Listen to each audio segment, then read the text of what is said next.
Hey, it's your spread out space now. Yeah. Hey, this is House Education, Wednesday, April 16th. We are continuing really just discussions within the committee. Yesterday, there was a presentation from the chair of the Commission on the Future of Public Education in Vermont. I wasn't here for that conversation. So I'm gonna really let the vice chair and ranking member run this discussion, especially since I'm also on the commission. Period. Maybe a quick review of some of the main points brought up yesterday, and then thoughts from the committee, and really probably even thoughts on like what's this committee's role in helping this process forward. You're in charge. Oh, thank you. Yeah, so yesterday we had that testimony from Megan Roy, and she posed some questions, and we said we needed to talk about those questions, so that's why we're here right now. And I bet Aaron has some, Brady has some very good thoughts on this already. I don't know if I do. I think she asked a really important question, and I think we have to talk about it here. Unfortunately, I don't think we can answer so out of this room, and I'm worried about that. But I think it's a really, I've been doing on this more, having especially been to that commission meeting on Monday, and concerned as we look ahead in the next year.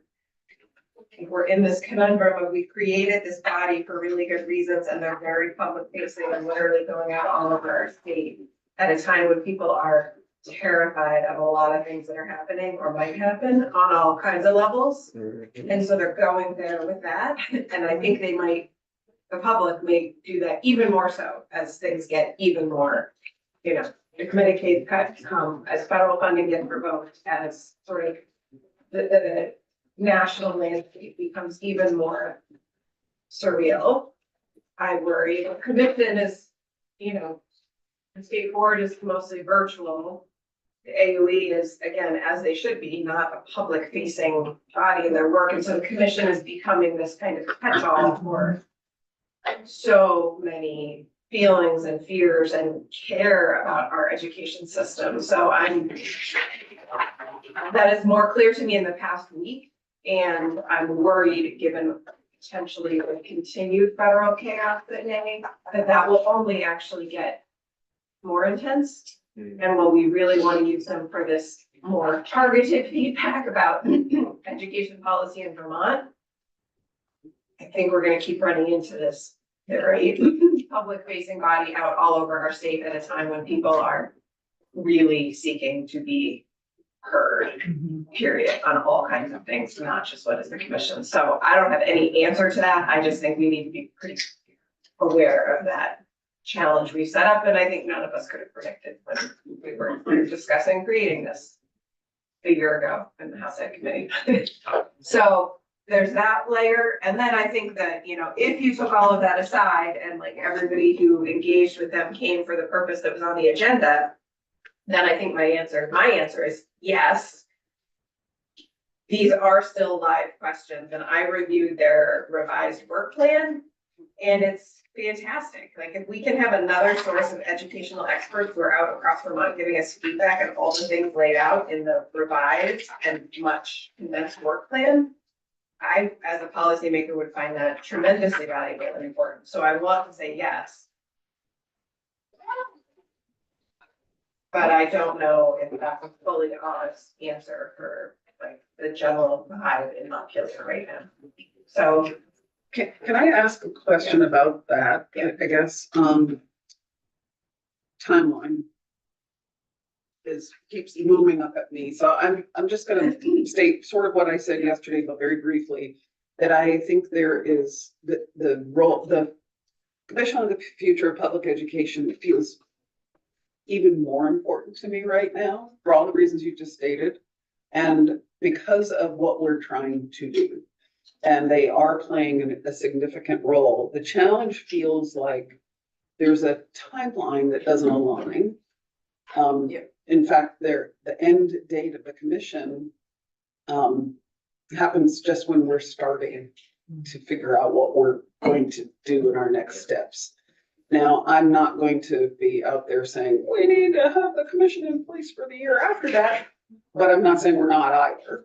I'm agnostic on that, but I really don't want us to lose an opportunity here with a commission that was set up for all the great reasons, I mean, to bring diverse voices together to shape and inform an education policy that works for everyone.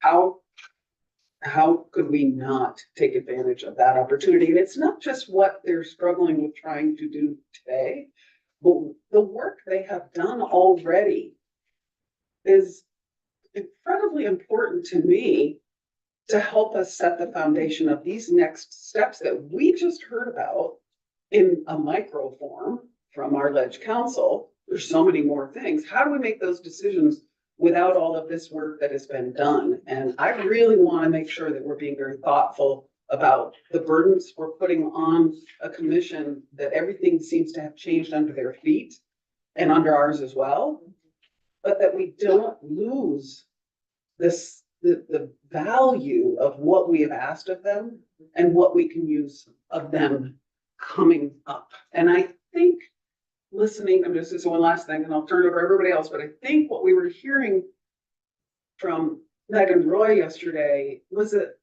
willingness to participate in whatever way possible by the commission, but needing more direction and maybe a new charge, maybe a new timeline, maybe a new everything to figure out how to do it. I didn't feel like they were saying we can't help, we need to end. And I'm hoping that's not true. Anyway, those are my thoughts.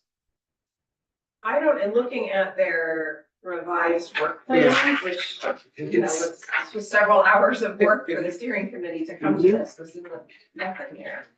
I'm not sure that we need to legislatively be changing the charge or anything. I just think it's much more practically about how we are receiving information, sharing information and talking about it. Cause there's, you can look at their schedule and exactly sort of what things they're going to address in there and could be giving us pretty substantial feedback by mid-June, but really sooner if you look at a couple of the categories. I think we have to also be clear about, even if we take sort of federal and other things that people are really seeking an outlet for their questions and fear and care for our schools, and just the state level things.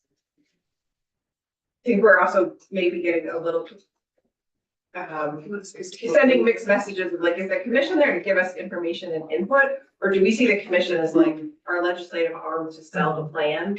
And that's not their charge. And I think that if that, I'm a little worried about now looking back some of our assumptions about their public engagement process and the mapping committee, and that all of this is going to perfectly line up. And I don't think we can fairly put them in the position of selling whatever we do or don't do as legislators. And I think they're also getting inundated with that because there's not a outcry of love for any of the reforms, the governor's plan, 454. I mean, these are hard things, important things for stability, but hard things, period. And so I think if there's a false sense in the legislature that the commission is somehow kind of our public facing arm to inform and sell it, that's also very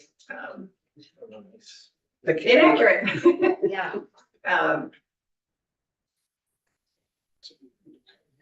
Did you get the feeling when she was talking that maybe the idea, there's been some people on the committee kind of floating the idea, are we even necessary at this point? Was that between the lines, or was she actually saying that? Or?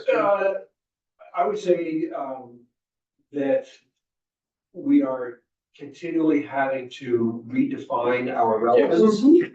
I mean, a few things. It's a huge I talk about just the curveballs that have been thrown. Oh, yeah. At it, from all of a sudden the secretary, AOE, and the governor coming out with a huge transformation proposal to the stuff that's going on with the federal government. It's really amazing to have to try to figure out how to invest in that. And, I hadn't really thought about this until we had our meeting, our public engagement session last Monday, where, we had sort of an agenda set up with prompt questions and discussion. people were not there for that. Right. They were there about Yeah, the AI stuff. Yeah. And, you know, you're absolutely right that it is sort of the only very public facing connection between folks and education that exists in a world that's getting turned upside down every day. Mhm. That's not sort of what it's set up for. Right. Nor is Never it- was. is its responsibility. Don't know where I was going with that. Yeah. Except to say, I think we continue to see a need for being relevant and being out there. And I think especially in connection with some of the reform work that we're doing. You know, I do believe that as the folks go to draw a line, that people can sort of talk about what should a school district be? What should it, you know, what do people think education in a world of fewer districts could be or should be? But yeah, this has been a challenging process. And I think as you were talking, you know, I think one of the things the commission will need to do is work with its consultant and say, we've got this issue, you know, people are gonna come at us for for many reasons that weren't in our original charge. How do we handle that? I would welcome input, if you have any, Jay or Chelsea. I'll go first, Jay Nichols, for the record, from Vermont Principal Association. I think you're absolutely right. And we did see a lot of that the other night, where people came there very upset about issues that were, although they were unhappy with the response of the agency in some cases, they were more upset with the federal government direction than they were anything else. I think we're gonna continue to see that. And it's on top of a system that's already been very chaotic, lots of turbulence out there. People in the field are really shook up these days. So I think the more we can, that commission can partially serve as a sounding board for people to come to and share with us their thoughts on what's going on.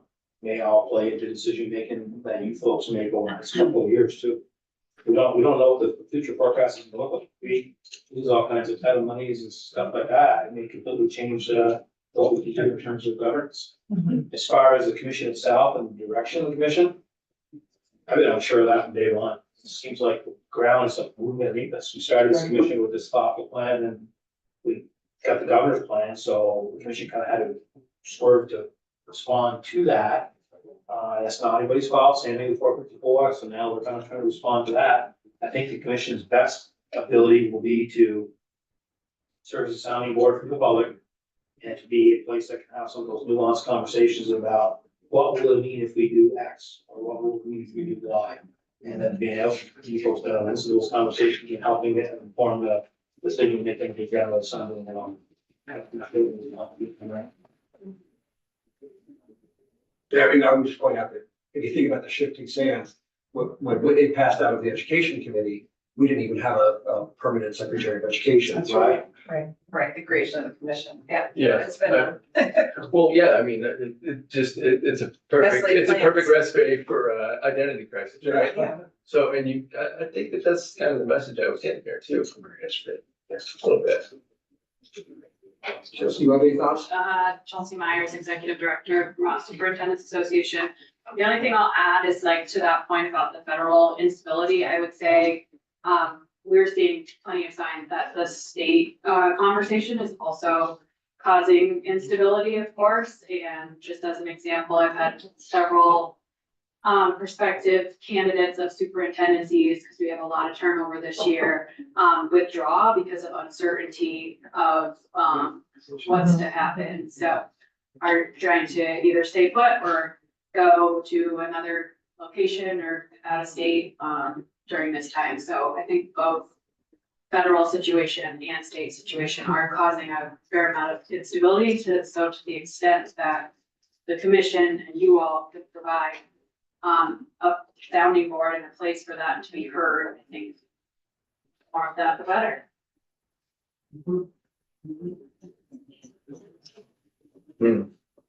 So what I'm hearing is maybe the commission needs to lean in to that public facing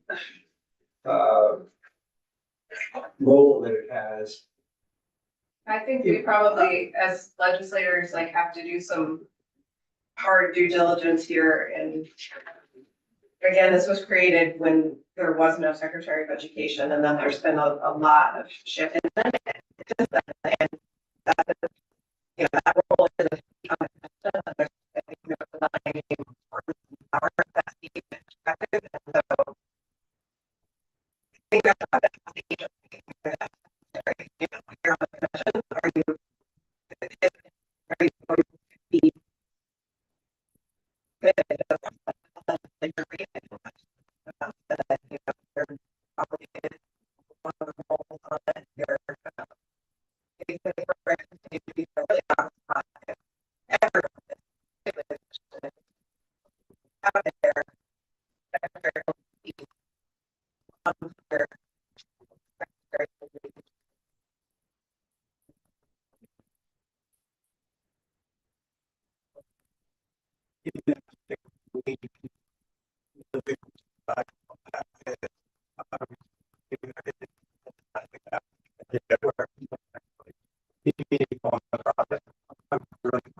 beating some bushy timelines.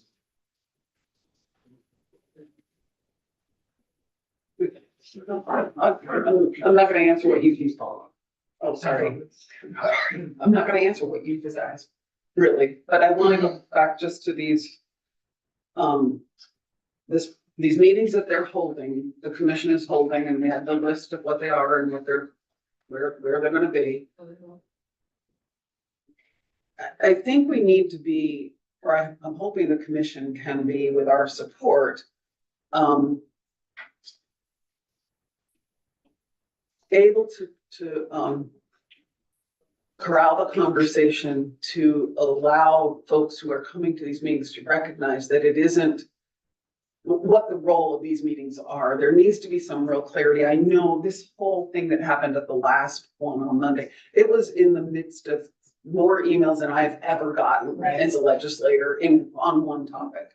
So I'm going to hope that every one of these won't be exactly like that, but we can't prevent people from coming and sharing their thoughts. Is there a way to design these meetings to really get out of it what both the commission is trying to get out of it and what would be helpful to the work that we're going to be continuing? So I think I don't want to leave them, the commission, in a situation where they're just going to have to be a sounding board for public who are really upset about what they have no control over. So at some point, we need to figure out how to support the commission and the work they're doing, because frankly, I think this schedule is incredibly important. But I want to make sure that the work of the commission is being followed. And so I welcome any ideas and thoughts on how to make those meetings more productive and less about cost. I would say, I think that probably the chair and now vice chair of the commission can probably work with our public engagement experts and figure out what that strategy is gonna be. Depending on what comes out of Washington, despite anybody's best efforts, you know, if it's the only place to go and yell and scream, then that's where people are gonna go. That's what's happened, like our last legislative breakfast, almost every question was a federal question.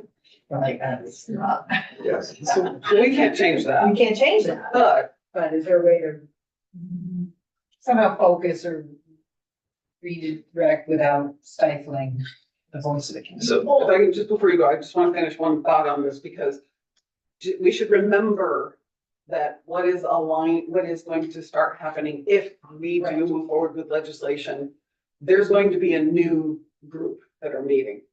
Whether they're 5 people, whether they're 7, whatever they are, which is going to shift the focus away from, going just to them. There'll be another meeting where people are going to have to attend, and that's that district boundary. So go ahead.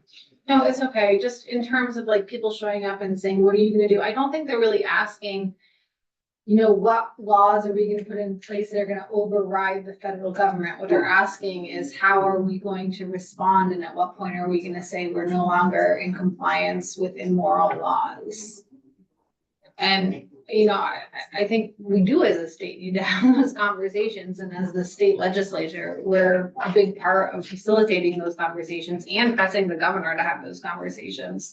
Yeah, the question is the commission. Right. It's not here. So, okay, so if you were to take like best case scenario, and as you're saying, the chair, the vice chair, the consultant can double down, and I have no doubt they would do this anyway, sort of how to separate or compartmentalize within their meetings, the sort of federal feedback. Again, I think we're on the precipice of about to get much worse and much louder, so let's be realistic, but compartmentalize that. Then still, where are we genuinely seeking input? And therefore, are they out there genuinely seeking input on these things? Or is the die cast so much that it's putting them in kind of a wag the dog exercise? And is there should the state board be having public engagement? Should the AOE be having public engagement to allow for that? I mean, if things do, as you're all saying, I think it's very possible things could get worse and more challenging.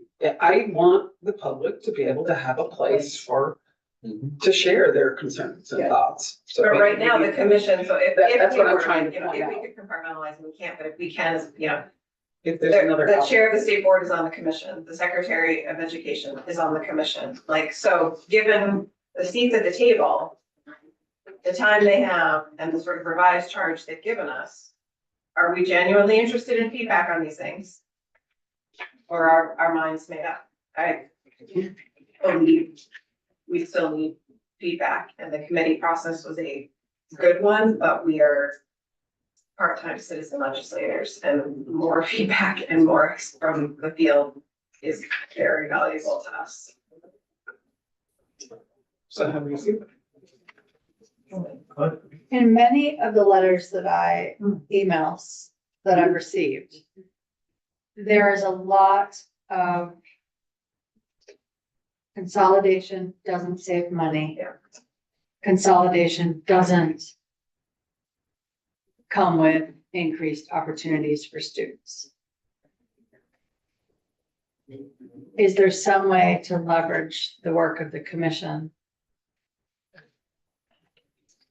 to discount that?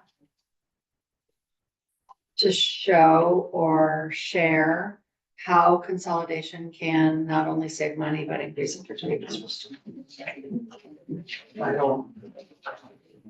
I wouldn't feel comfortable having that commission out there trying to sell.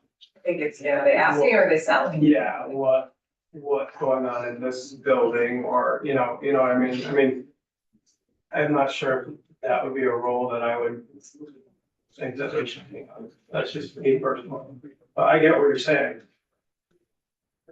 I mean, it is under their revised work plan, under quality.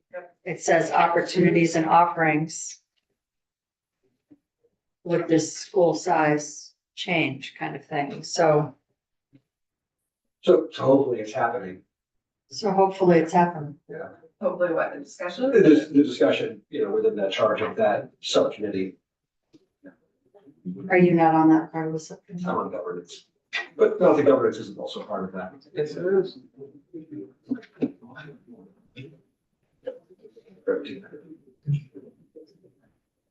Do you have something? I'm just trying to get my head all around it. I'm hearing a lot of things around the table and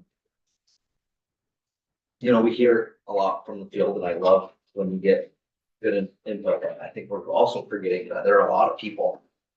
When I went door to door, thousands of doors, and we just had a reappraisal done in the city yesterday, a city of St. Albans, and people are not happy with what they've got. They're trying to figure out what that means for them and their tax bills, and I think this is another thing. So one of the reasons why I did not like the bill that we passed in 454 was the foundation formula was a little too high for my liking. I like hearing from stakeholders when it comes to property tax stakeholders paying. So I think we also need to be mindful of the people that aren't showing up to those meetings, but are quietly in their house, like, what the heck is going on? So I always want to pull that perspective back, that there are people that I speak to every day when I go into the community that are not yelling at me, because they're very pleasant to me, and they're just like, what are you doing down there to help us save money?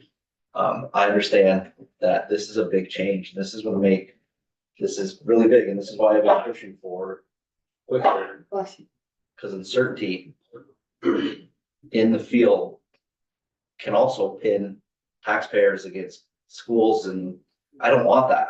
I don't like that. My kids go to a town school. We have the best teachers and the best administration there, and it's great. So I always want to pull that perspective back there. There are a lot of constituents right now that are really uneasy about this.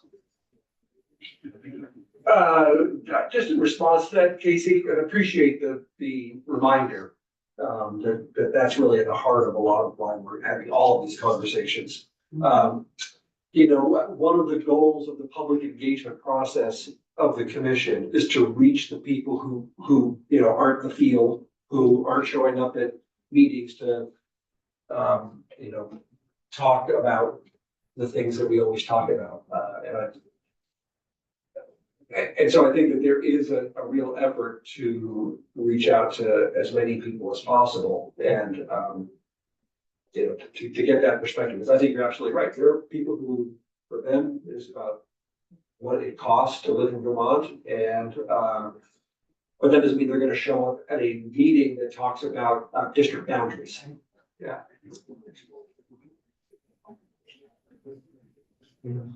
I think that'll be part of the commission's charges to try to, and I think that's what they're really working hard to, is to reach people, as many, as diverse a population as possible.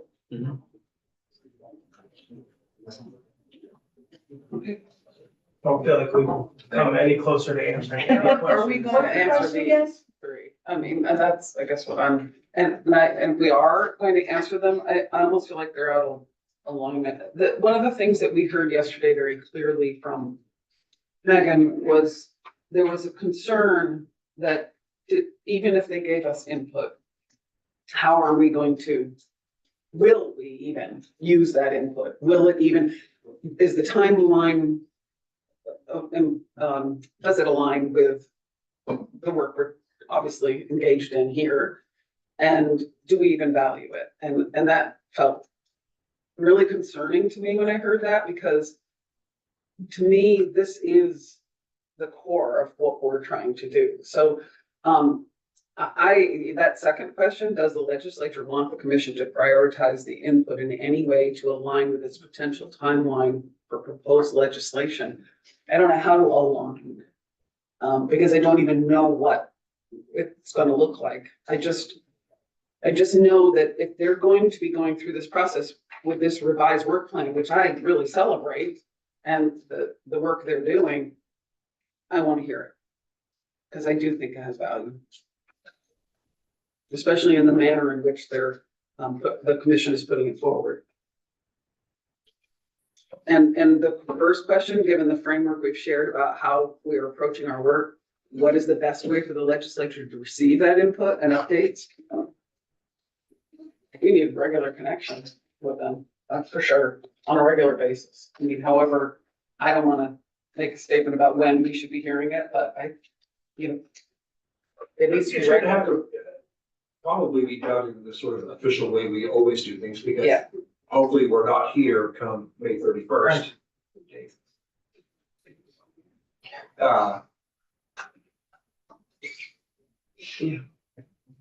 So, the answer to that is, if we're not here, who's gonna listen?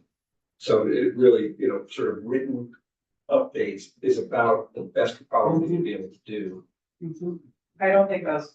I'm I sorry. think the reality of written impact is a lot of people's time in the field, in these meetings, writing it up, sending it to us. And it's barely gonna get read. It's just a reality. We're all inundated with information. I have study committees that reports I should have read by now that I have not. If it's just that, then I think we are.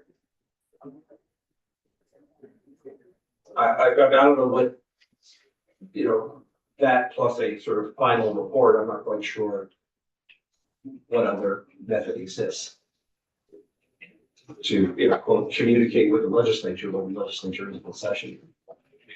Maybe be more real pointed, how do you feel as a member of the commission at this point? Like, you feel like it's not really time well used at this point, or? No, I agree with Emily. I think the work needs to continue and probably sort of needs to just sort of exist and operate as designed, but be nimble enough to, like, if all hell breaks loose, Yeah. figure out how it's gonna roll with the punches. I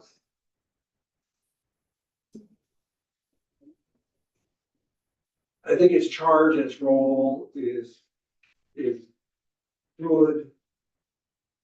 It's with everything just shifting so rapidly and has already been shifting, and sort of getting knocked this way, getting knocked that way.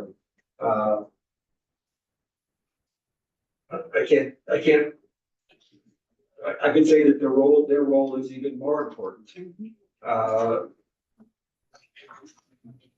But the question one, I don't have an answer other than, issuing memos and creating a report.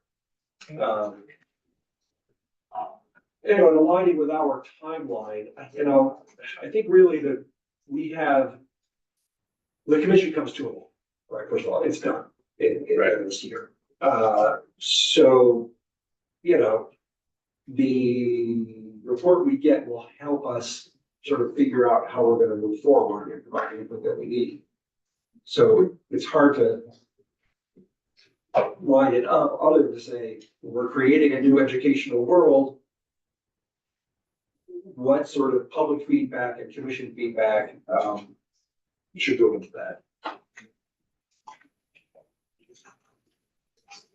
I think in terms of making their information back to us useful, more than just written reports, and the records of those things are certainly important, and we will reference them, but, TikTok videos?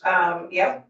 And maybe some branding of some things, and that's the world we live in now, and just reduce all of a slogan, no. Would be, you know, some sort of all member briefing or option near the end of the session, whenever that is, because there will be several more sort of a progress update, because there will be several more meetings before that. That is a possibility. I think if there are preliminary findings this summer, you know, an option for a Zoom sort of all member briefing, I have no illusion that that's fine, and, you know, but it's at least then there supported. It's, and I think I said this before, but I do think a very substantial, with hopefully most of the commission there, update when we have our pre-session briefings in December. You know, I think we all pay attention more when people are delivering it in person and telling us and not just on the page. That's just Really appreciate a that. human, humanity in all of us. And so that to me feels like a, I mean, or God forbid if we're back for some special session, then there may be opportunities, but hopefully that will not be the case. But the all member briefing, it seems like I think there was a big financial housing one this past year, like this being like really important information for all members to be getting at the same time. And that's one of the few opportunities we have to do it in person. That's right before the session, it's right before we're gonna have to make a lot of decisions. I think the third question is probably the trickiest. Does the legislature want the commission to generate new policy ideas related to governance and funding? I actually feel like that's the easiest for me. And we're gonna have opposite perspectives probably. Your answer Because- is no. No, And your answer is yes. No, my answer is actually yes, because I want to hear ideas. I mean, Yeah. I don't think, We I think just ideas are the way we're gonna solve these things. We- agree. And we can't go through a public engagement process like this Yeah, and say that. With- anyways. and then say we're not gonna pay attention to it. I don't see how we can possibly not allow them to generate new policy ideas because it's based on asking the public through an engagement process, what do they think? It's very important to me what the public thinks, you know, and we can't put parameters around that. They've got to be. Is that your perspective as well? Yeah, no, I actually really enjoy hearing ideas from everybody, and I think, you know, anything that we can receive, only benefits us and benefits the process. I appreciate how Megan put it yesterday, like public engagement. Doesn't mean everybody's going to get everything. It isn't like a public wish list and public demand list, and that's obviously a challenge we often run into as public officials, that like engagement means I'm gonna get my way or get what I want, and that particularly will not be the case here, because we're talking about such huge systemic things, but I don't, you know, she gave the example of like, as a special ed administrator, you know, working with a family, hearing, you know, their grievances and ultimately making a decision maybe that is not what they wanted. They might also then have feelings about they weren't heard, but there's a difference between being heard and sort of having your wishes met. And so I have faith in them and in the public engagement process that they will be hopefully careful in couching that. This isn't a, don't give us your Christmas list, we'll do it all. Right. That's just not a reality. And that's also just, you know, that's a natural part of public engagement processes too. People feel like, well, I went there, I said what I wanted, I should do what I said. I think it'd be really good if our committee could answer these three questions in a memo to the chair. I wonder if you wouldn't mind trying to sum up the conversation today. Yeah, and I would wonder if we could try to have a joint session with Senate Education Oh, yeah. and It's not just us. be really more powerful if we could send it as a joint memo, than just us. But I think we would have to have a similar discussion with that committee. We've also just given them a lot of work to do. Yeah. All right. Well, so speaking of that, we could try to get something on the books. Yeah, I mean, they didn't get the benefit of the testimony that you all received yesterday. they could. Yeah, they could. Well, that brings us to the next topic, which is really just planning for the days ahead. So you'll see stuff appearing on our agenda that I've been sort of asking for. And then much comes from here, as well. So, and also just current events. So for example, we have the state board chair coming in to talk to us about the independent school approval process. Because year to year, we continue to hear, there's a backlog from COVID that's being worked out. We have schools operating beyond their 5-year approval process because they don't have. So Jennifer Samuelson will provide us with sort of an update and a reminder as to where things stand. And there's also been, when we talk about independent schools from the approval process, that includes therapeutic schools. We do not have a separate definition. And of course, there's been, a couple of therapeutic schools in the news lately.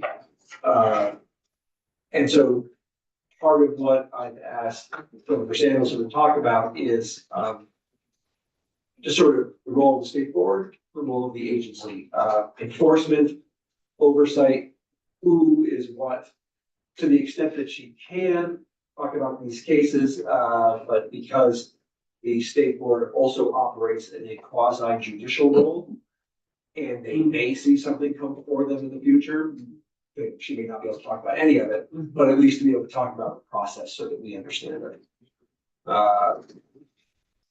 We have also coming in the chair of the Hazing, Harassment and Bullying Advisory Board to get an update as to that, because we have a bill on the wall that's perhaps worth talking about. So we get a sense of what that advisory board is supposed to do. Apparently, they haven't met in a couple of years, which I'm not sure why or what that means, or like where sort of hazing, harassment, and bullying policy enforcement and advising comes from. The bill on the wall talks about increasing this advisory board from, I think, 6 people to 18. You would appreciate that. Huh? We always have bigger. Oh, that was too like. It's too big, too He's big the one on that likes to make expanding, committees bigger. expanding committees I'm all about and creating. I'm all about creating bills. efficiency. So that's why that is on there. Phone-free schools, as I mentioned, Commerce really feels that they have a place for that in their child data privacy, so what they're working on, and would like to continue with that. But they've also said to us, it's gonna pass through you guys as well, so you should all take testimony. Yeah, oh yeah.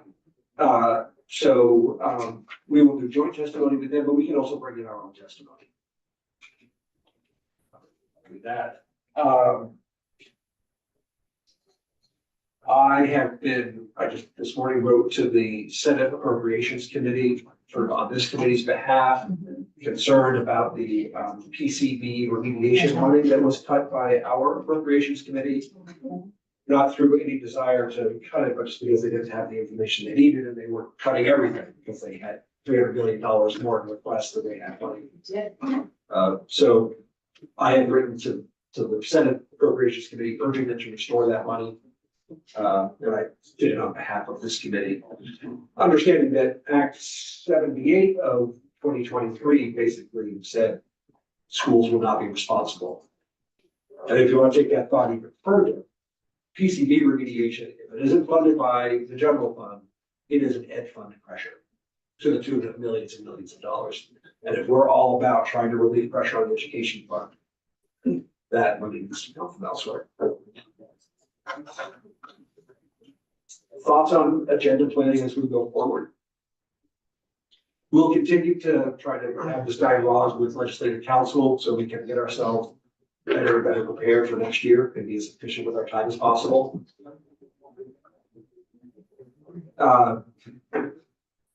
We are working as if the world is normal. Right. At some point, we are probably gonna have to pivot to, oh my God, we have no federal dollars. What does this mean for everything we're talking about? So until that time happens, we're sort of just plugging along. And we may have to, we may want to bring the secretary back in and sort of say, what's at risk. We talked about sort of like what's happening now, but we probably should get a better sense of what's at risk. Yeah, I agree with that. I know the appropriations committee is doing kind of state agency by state agency of sort of trying to understand what's at risk, what's already been lost in places where, and so I don't know. I don't know where, and it's tricky because there's general fund dollars to support the operation of the agency, but then ed fund in terms of operation of our K-12 system. So I'm not sure. I haven't looked at their agenda to see if that's part of their kind of holistic, I'm all using. sure it is. I guess I would ask our liaisons to appropriations, right? We're not gonna be the liaisons to. Oh, The budget. Letter, yes. Yeah. that was just a letter. Oh, yeah, it was totally, that makes you our liaisons to the appropriations committee. So if someone, would you please check in with them to ask at what point they will be bringing the agency of education in there? They're going through this process of bringing in all the agencies to say, how dependent are you on federal dollars? What happens if these dollars go away? They can check with Representative Murphy who has those. I say that's our liaison, Yes. Mike. He knows our jurisdiction. Yeah. And it is interesting, so Senate Education had in, the deputy secretary and the head of federal fund to get basically the same presentation we've received, but sort of like every time they do it, there's one more thing on the list. So the question is, when are you bringing in the AOE Yeah, that's all. Or what other You're the writer. Or you're bringing in, to approes? bringing us in.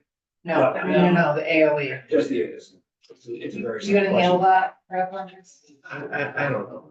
I do the spreadsheets, you do the paragraphs, that's sort of how we split up the Well, work. really all. It's like a paragraph. Quantitative, Send an qualitative. email to the chair. Yeah, Right, with that right. question.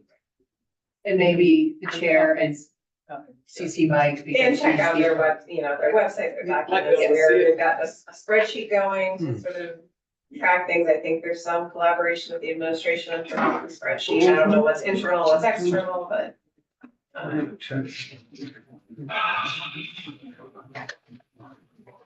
Crazy time, that's for sure. All right, let's end there.